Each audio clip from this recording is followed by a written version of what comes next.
Hello everyone, and welcome again to the Prado Museum for another of our weekly sessions in English here with the American Friends of the Prado Museum. Today we are in a fantastic gallery, a spectacular gallery of 19th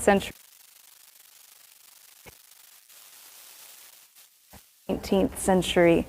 And we can see how the canvases were getting larger and larger, and their compositions were increasingly complex with all of these figures in them. And they tell the most gripping stories. And this is one of the reasons that a lot of these paintings ended up receiving first prizes at the national exhibitions in the Royal Academy of Fine Arts here in Madrid. And if we look around, we can see a few elements that repeat in a lot of these paintings. We see a lot of images of death, of love, of honor. These are all tragic, very melodramatic series, and they're all characteristic of that romantic spirit of the 19th century, and all sprinkled with a little bit of national history or feelings of national identity. And today we're going to be looking at just one of these paintings, a really beautiful example of 19th century history painting, The Lovers of Tuerel by Antonio Muñoz Degrain. The Lovers of Tuerel is a romantic legend, and it's set in the town of Teruel, which is in Aragon in Spain, and it takes place in the 13th century. And according to legend, Isabel de Segura was this young woman who came from a wealthy family, a wealthy noble family, and she fell in love with a man called Diego de Marcilla. He was from a noble family, but that was much less affluent.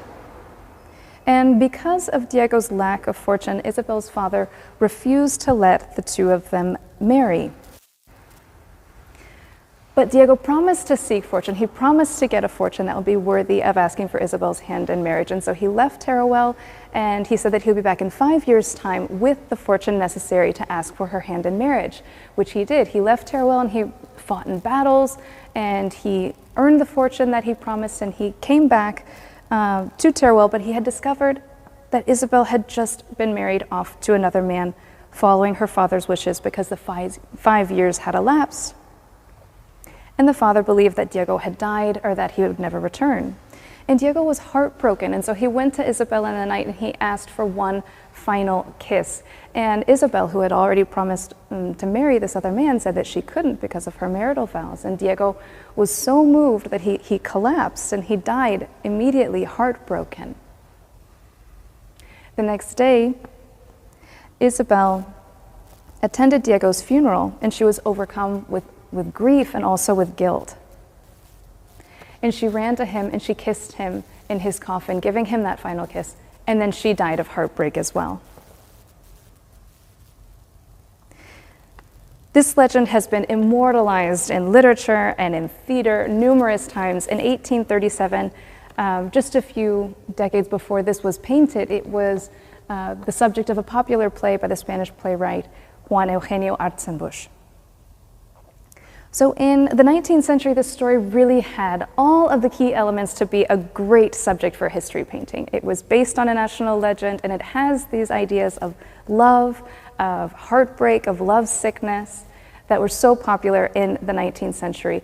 And also death, of course, and honor, and dying for honor, dying for a reason, dying for a purpose. And we can see an inscription that's here on the catafalque. The catafalque is this base that the coffin is resting on that says, "Viva el nome y muera el hombre," meaning that the name lives on and the man dies. Antonio Muñoz Degrain presented this for the National Exhibition in 1884, and it won first prize. And not just because it was this beautiful, powerful story, but because of the way it was painted, because of the way that Antonio was able to capture this beautiful story, this powerful story. And so we can see of some of the masterful things he did with the painting.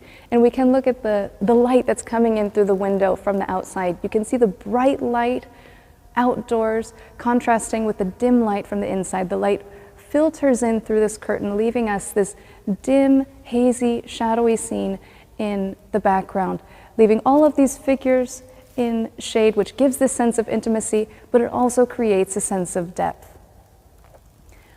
From another source, we have a light that falls on the protagonist, on the center, on the main scene here. And it brings all of our attention to the action of the scene, to the main area here, where in the foreground, we can see that the white of the pillow really catches our attention, as does the sheen of Isabel's dress.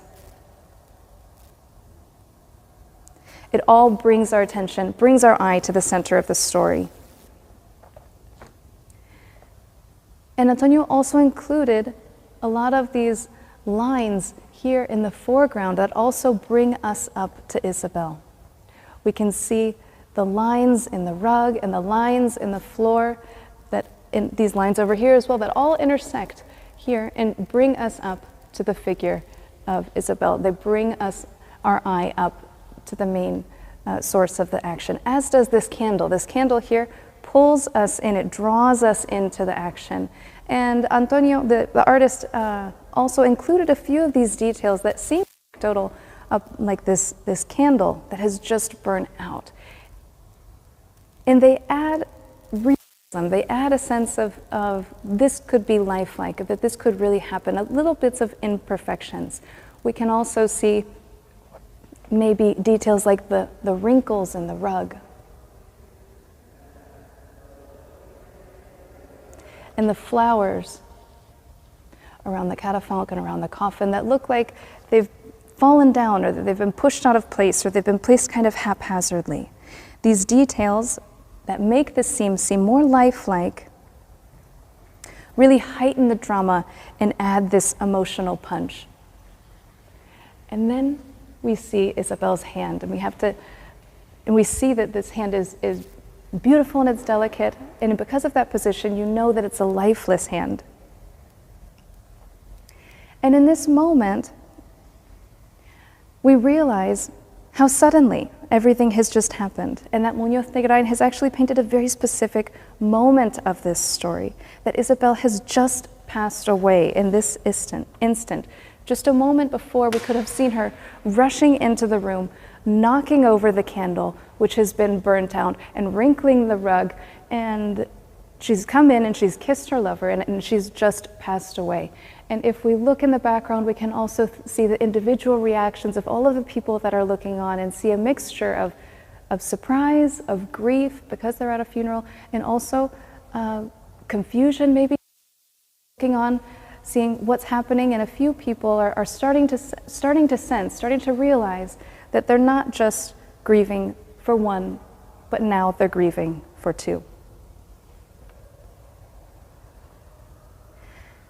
And this was so important for Antonio Muñoz Degrain to be able to achieve, because part of an artist's talent was judged not just in choosing a great story, and not just in painting it very well, but in knowing the right moment to choose of the story that you're telling, to be able to choose the most critical, the most expressive moment of a story, and that with that one moment, that the person that's looking at the painting could infer the rest of the story, and then all of the power of the entire narrative is felt just in the moment by looking at the painting.